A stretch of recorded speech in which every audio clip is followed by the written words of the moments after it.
Bonjour, bienvenue sur notre chaîne YouTube encore aujourd'hui.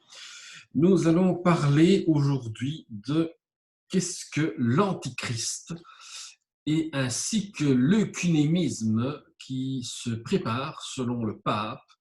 Nous allons parler vraiment que le pape est l'Antichrist lui-même. Et bien sûr, la Bible en parle de comment discerner ces prétendus prophètes qui annoncent l'antichrist et l'œcuménisme afin que les gens soient perdus dans cette religion mondiale qui va écarter les chrétiens de beaucoup de choses. Donc, première chose que nous devons savoir, c'est que dans l'œcuménisme, nous allons vivre ce que le pape est en train de faire pour l'instant. Ce sont des hérésies qui vont circuler dans l'Église. Donc ces hérésies sont la plupart des témoins oculaires du ministère de Jésus qui à l'époque avait disparu, comme Jean avait rédigé ses lettres et ainsi que l'Apocalypse. Mais certains croyants de la deuxième, troisième génération commençaient à avoir des doutes à propos de ce que leur avait enseigné concernant qui était Jésus. Donc de là, évidemment, nous constatons que le Vatican lui-même, le serpent ancien, sous forme de serpent, si vous regardez bien le Vatican, il est sous forme de serpent, ont été des chrétiens qui ont commencé à tourmenter la population avec des hérésies. Donc, ce qui faisait qu'ils avaient des pensées de Platon, donc évidemment des pensées philosophiques. L'esprit donc primait le corps et il disait que notre corps n'était qu'une prison dont on désirait s'échapper. Donc, les hérésies ont commencé à découler de l'ascension de la pensée philosophique du christianisme et de là est venue une erreur particulière répandue, comme plus tard sous le nom d'océtisme, donc du verbe grec signifiant paraître, soutenait que Jésus était un esprit qui paraissait seulement avoir un corps, qu'en réalité son corps ne projetait pas d'ombre et que ses pieds ne laissaient pas d'empreinte, et qu'il était Dieu, mais pas un homme.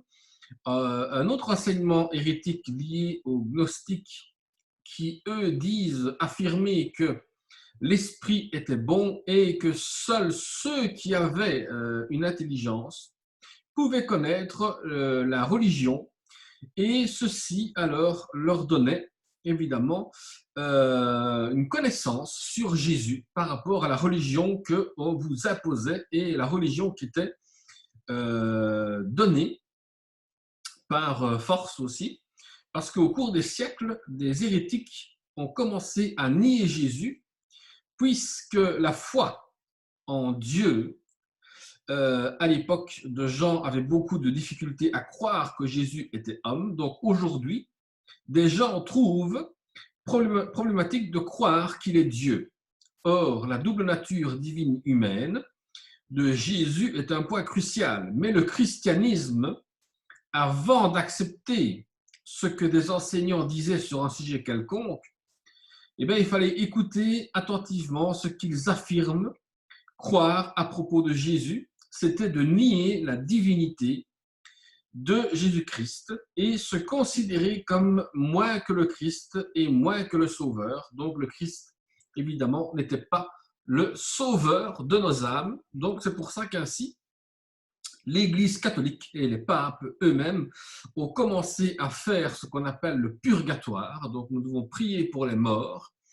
Et ensuite, on a commencé à faire que l'Église commence à se refroidir spirituellement parce que nous nous sommes laissés dominer par la peur d'un homme qui a pris le pouvoir politico-religieux, qui est le pape lui-même, et qui fait en sorte que nous ne pouvons plus exprimer notre foi en Jésus-Christ, parce que l'œcuménisme lui-même va faire en sorte que vous ne croyez plus à la divinité de Christ, mais que vous croyez à une religion qui est unie et que tout le monde prie le même Dieu. Donc là où vous irez, vous priez tous le même Dieu. Mais il y a un danger à faire attention, c'est que nous prions un Dieu unique, le Dieu Yahvé, et nous prions aussi Jésus-Christ qui est vivant et ressuscité d'entre les morts.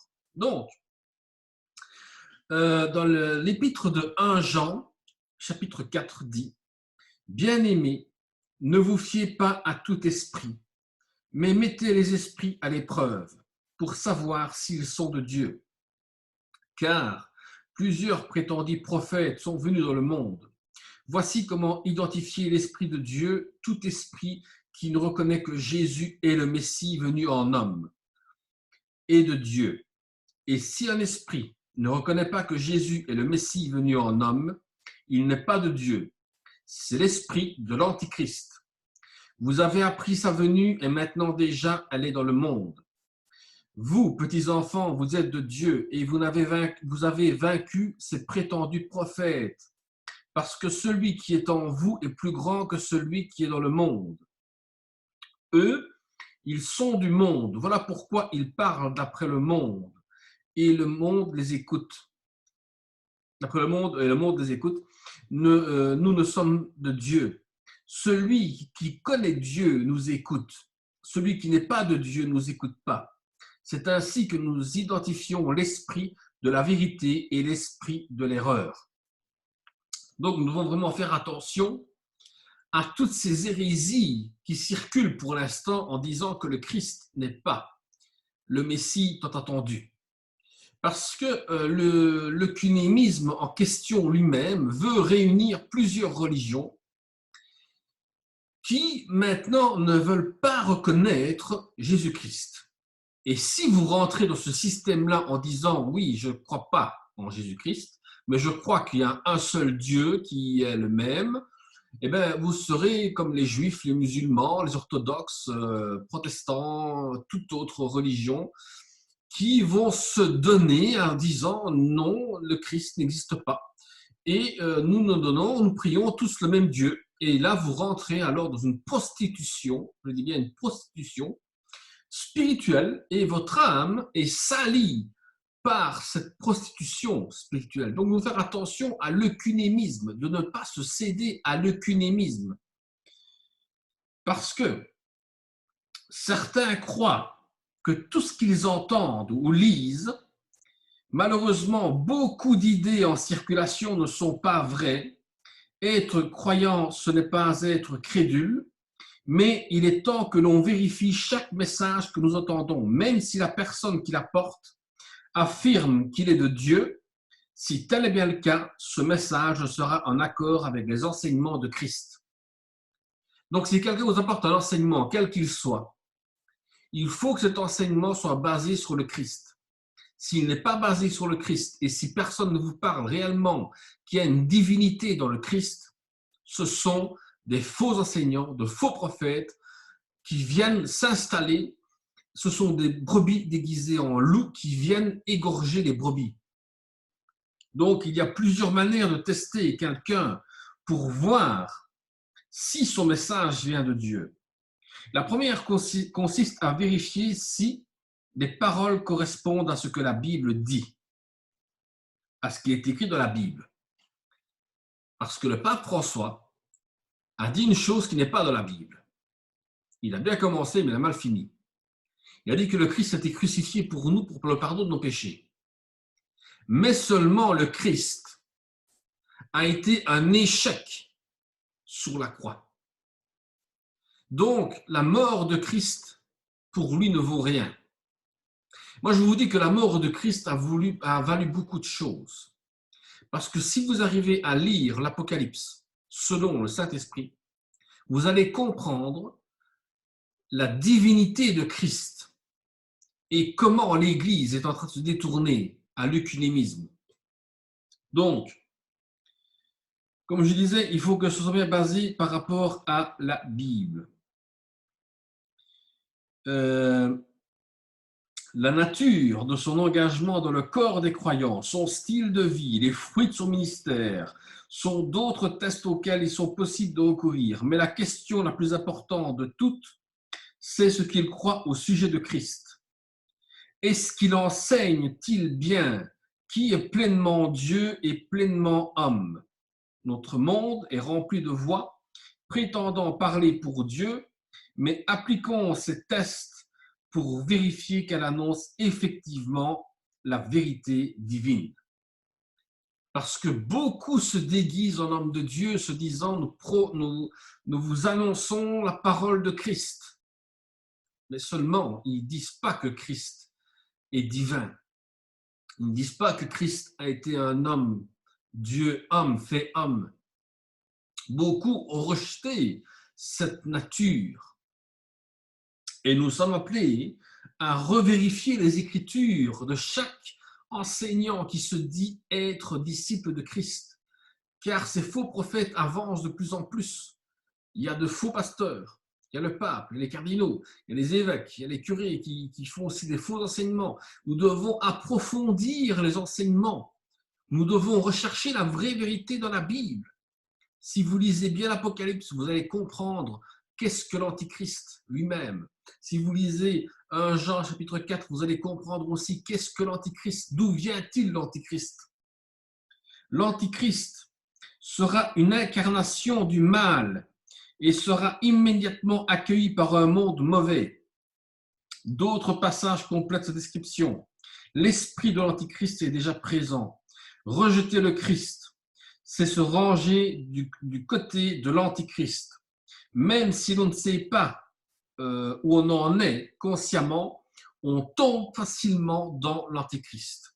Ce qui veut dire que le monde d'aujourd'hui vit dans une méchanceté, vit dans une menace, vit dans des moments où les gens deviennent agressifs, deviennent fort nerveux pour cause qu'ils sont en manque de paix de Christ. Ils n'ont pas la paix du Christ. Donc, ils cherchent une religion. Et cette religion mondiale qui est en train de se construire, l'œcuménisme, est une religion qui va plaire à beaucoup de personnes. Parce que les gens vont se dire, on va s'entendre avec toutes les dénominations qu'il va y avoir. Mais les églises de maison qui persévèrent dans la parole de Dieu et qui cherchent la divinité de Christ, ces personnes-là sont déjà des personnes bénies et prises pour le Seigneur. Tandis que les autres qui se laissent séduire par le serpent ancien qui est le Vatican, pour l'œcuménisme, vont subir des conséquences les plus dangereuses de leur vie.